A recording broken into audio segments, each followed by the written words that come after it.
Boa tarde a todos. Gostaria de agradecer muito o convite da professora Andréia, professora Ana Paula, professora Silvia. É uma grande honra para mim estar aqui. E queria fazer um desafio, assim, para a gente olhar durante essa aula e entender o exercício como uma medicação. E para começar a falar sobre medicação, a gente tem que entender que ela não vai funcionar só enquanto a gente estiver tomando ela ou fazendo ela. Então, sabe aquele hashtag "tá pago"? É mentira. Você está pagando quando você sai da academia. Então, a primeira pergunta é: quem aqui fez atividade física hoje? Levanta a mão. Quem aqui fez exercício físico hoje? Levanta a mão. E quem aqui fez esporte? Levanta a mão. Muita gente não levantou a mão. Não sei se é por vergonha. Mas a verdade é que todo mundo aqui fez atividade física hoje. A gente fez atividade física da vida diária, quando a gente acordou, tomou banho, subiu várias escadas para estar aqui.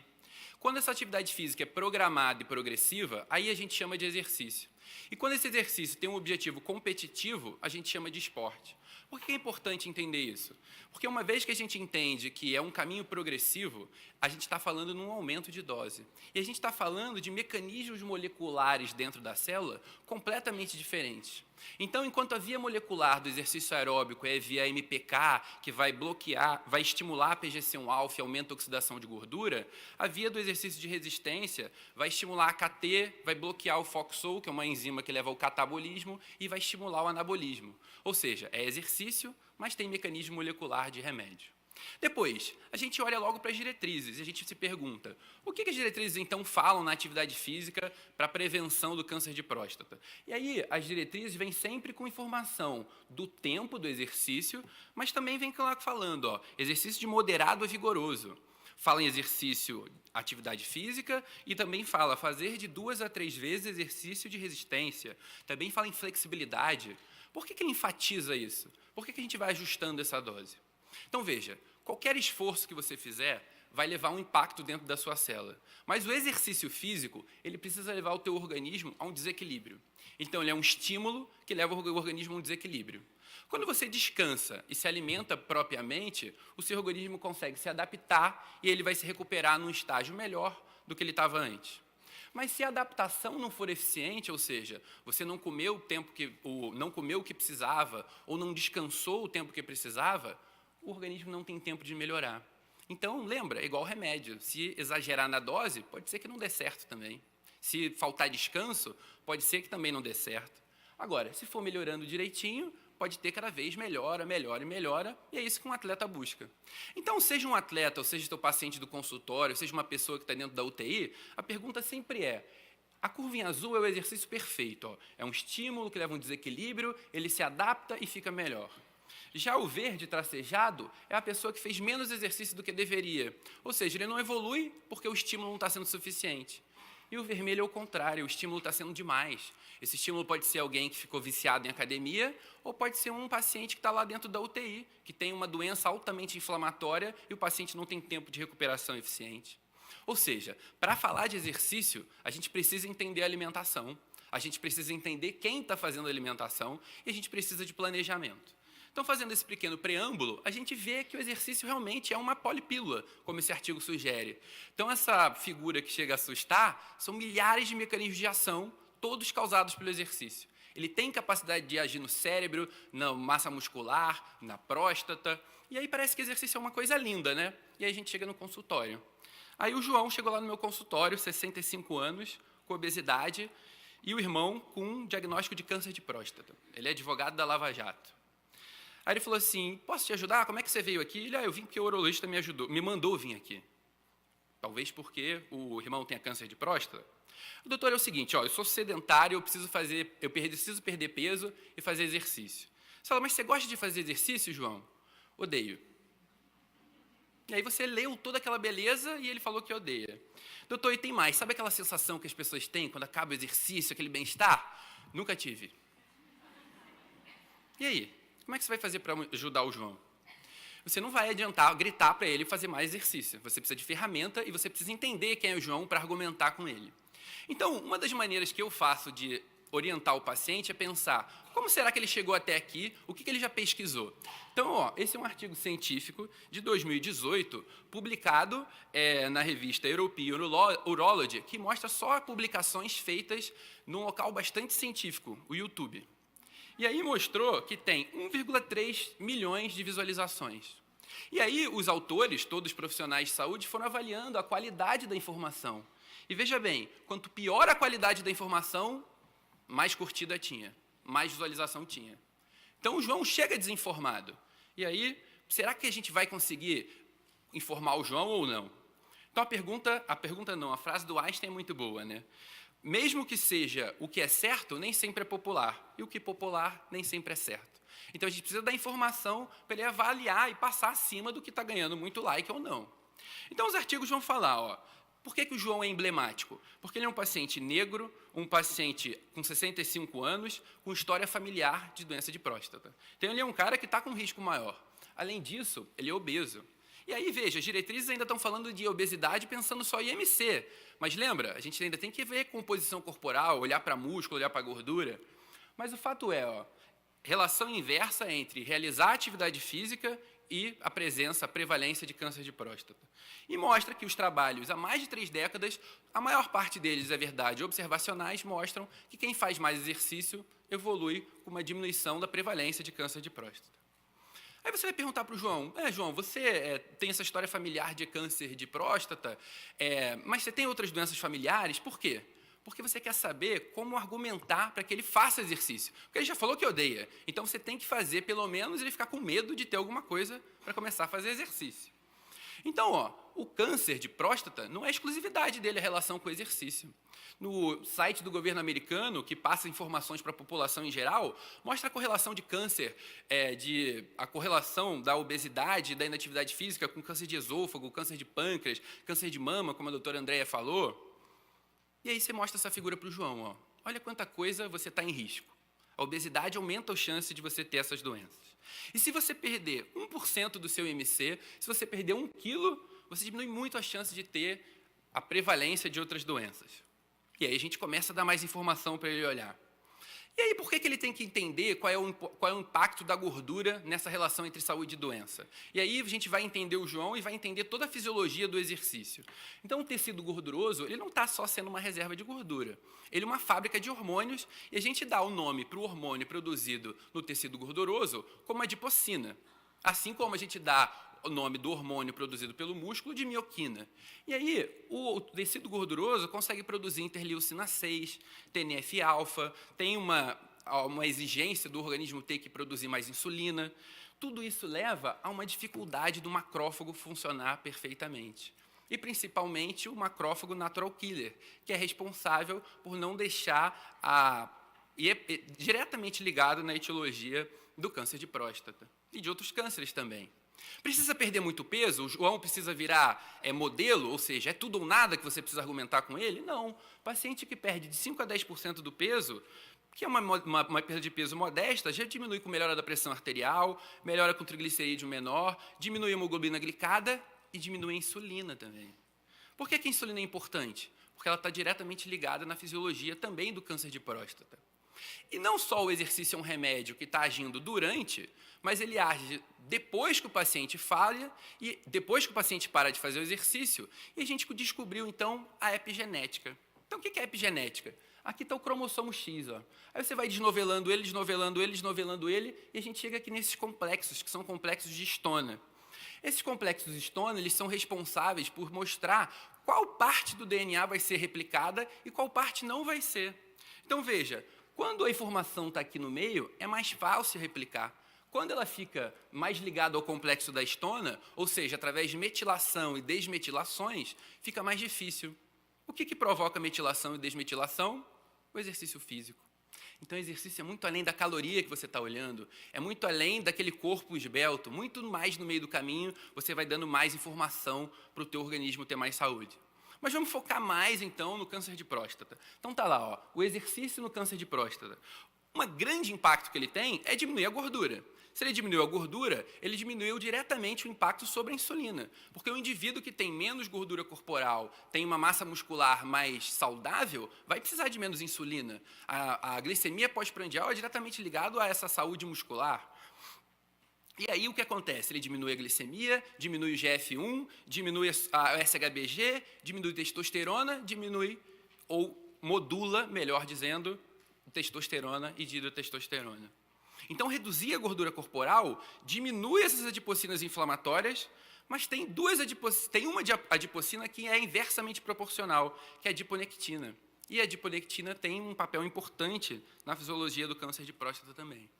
E aí, não esquecer da metilação e desmetilação, que vai ter um impacto epigenético na formação do eixo de produção de testosterona e de dihidrotestosterona.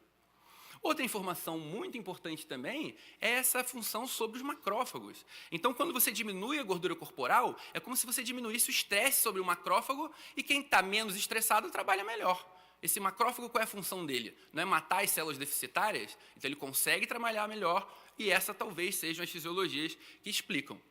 Mais especificamente ainda sobre a fisiologia do câncer de próstata, a gente tem que o exercício físico, e aí principalmente o exercício aeróbico, ele diminui uma vasoconstricção sobre a próstata, ou seja, ele faz com que aumente o fluxo sanguíneo, aumenta a perfusão, dessa forma chega mais oxigênio.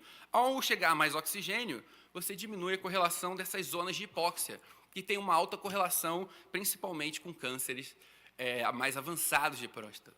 Então, se a gente falar sobre a fisiologia do exercício sobre a próstata, a gente tem dois mecanismos. Um seria o indireto, que é diminuir a gordura, diminuir a insulina, fazer essa epigenética do organismo.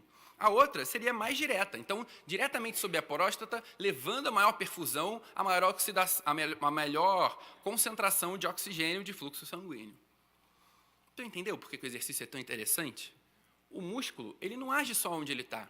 Ele produz hormônios e mioquinas que brigam com os hormônios também produzidos pelo tecido gorduroso, que vão ter efeito em grande parte do organismo.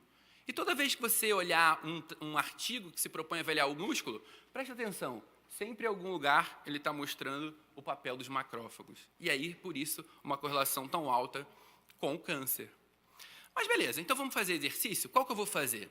Aí eu vou pegar diretrizes. Essa diretriz que saiu agora em 2018, mostra que os trabalhos têm uma boa correlação, ou seja, diminui a prevalência do câncer de próstata, inclusive câncer primário, mas o problema é que a maior parte dos trabalhos são observacionais. Então, a gente não tem essa relação de causa e efeito tão clara. Você pega outros trabalhos que mostram, olha, realmente parece ser útil, mas a gente precisa de mais evidência científica, mais trabalhos randomizados, para a gente ajustar essa informação. E é essa diretriz de 2018 que fala assim, olha, o impacto do exercício físico sobre a atividade física ainda é limitado. A gente pode interpretar isso de duas formas. A primeira é que os trabalhos científicos com atividade física são bem mais difíceis de fazer do que com medicação. Então, os trabalhos em esporte, principalmente, têm um N de 12, 13 participantes. Mas tem outra informação interessante também. E aí a gente vai voltar lá para o começo da aula, quando eu expliquei o que era atividade física, exercício e esporte. A maior parte dos profissionais de saúde não estão diferenciando isso na metodologia do trabalho.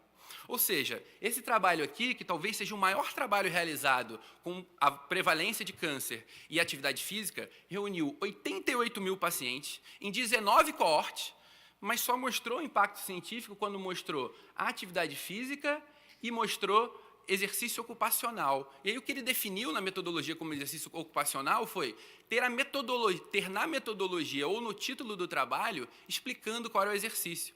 Quando ele coloca como recreacional, ou seja, vai lá e se mexe só, não tem tanta evidência.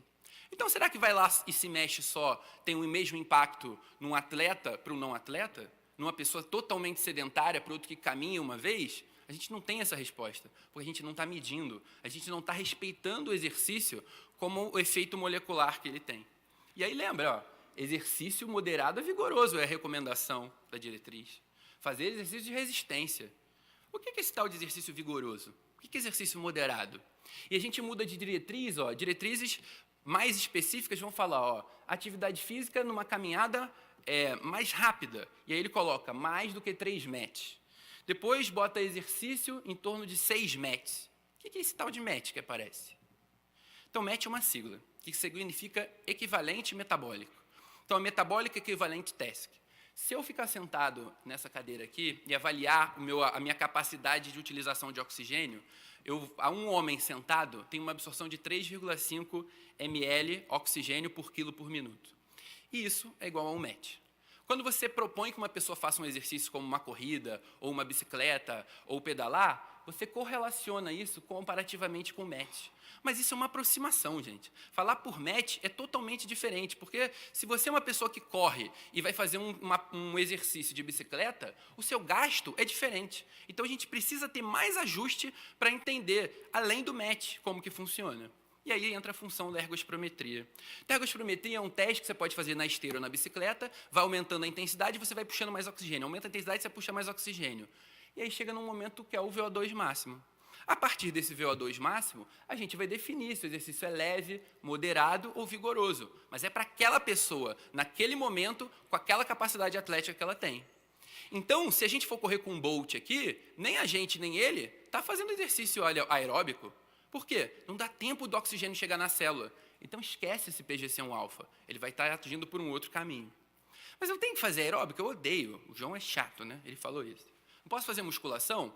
Pode também, ó. A musculação tem a vantagem de aumentar a força, diminui a composição, diminui a gordura visceral, aumenta a massa muscular. Mas lembra quando a gente fala de obesidade? Todo mundo que quer emagrecer sobe em cima da balança e quer ver ela diminuir. Então, se você não tiver uma composição corporal para mostrar que ele ganhou músculo, às vezes você perde esse paciente, porque ele faz o exercício, aumenta peso, é músculo, é bom, só que a balança não mostrou isso para ele. Então, é fundamental você ter uma metodologia de composição corporal. Para depois falar sobre diversas estratégias de exercício de resistência, de força. Existem as mais diversas. Depois, a gente falou muito de prevenção, mas a atividade física e o exercício físico são muito úteis também no bloqueio hormonal. Porque o bloqueio hormonal vai diminuir a massa muscular de forma absurda. Pode levar à sarcopenia. E a sarcopenia óssea tem correlação direta com a massa muscular diminuída. E aí, veja, os exercícios também melhoram, além da massa muscular, a sensação de fadiga, melhora a performance sexual. Então, veja, trabalho com 16 ensaios clínicos que avaliou 1.574 pacientes, mostrando que o exercício de resistência também pode ser útil no tratamento do paciente com câncer de próstata. Mas se nada disso convenceu o João, eu trouxe um trabalho especialmente para ele, ó. 57 pacientes, e foi perguntado. Um grupo fez exercício físico, o outro não foi. Após 4 semanas, eles avaliaram qual era o interesse sexual. E veja, 4 semanas depois, o grupo que fez exercício físico teve uma relação muito melhor. E o homem pensa nisso todo, principalmente quando está fazendo um tratamento de próstata. Então, é importante você falar o que o paciente precisa ouvir para que você leve ele a ter mais saúde. Porque é muito fácil prescrever, difícil saber convencer o paciente. Então, tem grandes diretrizes das sociedades americanas. O American College of Sports Medicine, que é a nossa grande referência, fala em 150 minutos de atividade por semana e já coloca pelo menos 2 dias de exercício de resistência. É fundamental cuidar do músculo. O músculo precisa ser parte do tratamento. E como é que a gente vai fazer isso? Então, eles têm esses 5 A's, que seria Ask, Advise, Assess, Assist e Arrange. Como é que a gente pergunta para o paciente? Como é que avalia o exercício? Então, todo mundo que quer fazer exercício quer ser sarado, né? Sarado em inglês é fit. Como é que fit ajuda a gente a entender isso? Frequência, intensidade, tipo e o tempo. Então, frequência, quantas vezes por semana você vai? Intensidade, qual é dentro do VO2 máximo o seu limiar ventilatório ou a sua frequência cardíaca? O tipo, você está correndo ou está fazendo crossfit? E o tempo, quanto tempo está durando cada atividade? Depois, continuando a perguntar, eu transformei para essas palavras em português. Ó. Então, não adianta você perguntar o que o paciente ia avaliar. Você tem que indicar para ele um caminho melhor. Não adianta só mandar ir mais. Depois, você tem que ter métricas de avaliação. Avaliar qual é o gasto energético dele, qual a intensidade do exercício que ele tem. Para depois fazer o quê? Ajudar o paciente de forma específica. Então, ele orienta a comprar esses marcadores de pulso, porque pode ser que ajude esse paciente. Mas o principal é o quê? Reavaliar. Avaliar e reavaliar, avaliar e reavaliar. Não existe nenhuma estratégia que dê certo para todas as pessoas.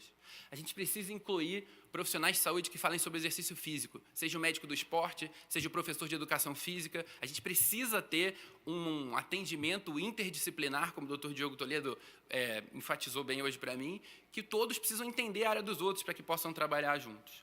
Então, a gente tem referências de exercício físico de 150 minutos, tem dizendo que tem que fazer força, mas, gente, se não estiver fazendo nada, dá uma caminhada, já está com um passo à frente. Então, a diretriz também diz que começou a se mexer, mesmo abaixo das metas, você já tem uma evolução melhor. E se você já tem uma evolução melhor, sei lá, sai para passear com o cachorro, para o carro mais longe. Então, eu vou terminar com uma frase do meu pai, que quando o paciente diz para ele que não gosta de fazer exercício, ele fala assim: não gosta de fazer exercício, você tem que escolher o que você mais ama ou o que você menos odeia. Mas algum exercício você tem que fazer. Não tem para onde fugir.